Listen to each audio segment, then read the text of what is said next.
இயேசுவின் அன்பு.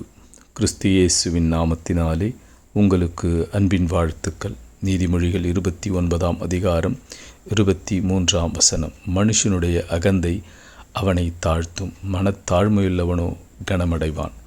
ஆம் பிரியமானவர்களே, நீங்கள் கனமடைவீர்கள். நீங்கள் மனத்தாழ்மையோடு கூட கர்த்தருக்கு பிரியமாக இருக்கிறீர்களா? நீங்கள் கனமடைவீர்கள்.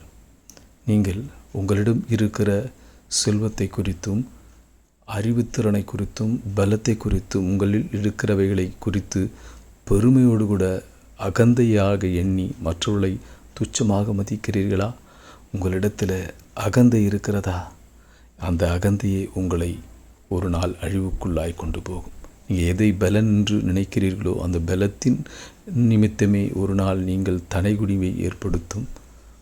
அப்போது நீங்கள் எப்பொழுதும் அகந்தையோடு கூட இல்லாதபடிக்கு தன்னிடத்தில் இருக்கிறதை தேவனிடத்தில் விட்டுவிட்டு தேவன் கொடுத்த ஈவு என்று எண்ணி அவருக்கு பிரியமாயிருந்து தாழ்மையோடு கூட இருக்கிறீர்களோ, மற்றவர்களை அன்பாய் நேசிக்கிறீர்களோ, மற்றவர்களையும் உங்களைப் போல் பிறரையும் நீங்கள் நேசிக்கிறீர்களோ, நீங்கள் கர்த்தரிடத்தில் கனம் பெறுவீர்கள்.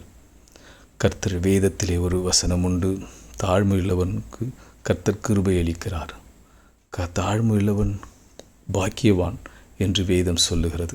பெருமையுள்ளவனுக்கு கர்த்தர் எதிர்த்து நிற்கிறார். எனவே அகந்தையும் உங்களுடைய இருமாப்பும் ஒரு நாள் நம்மை அழித்துவிடும்.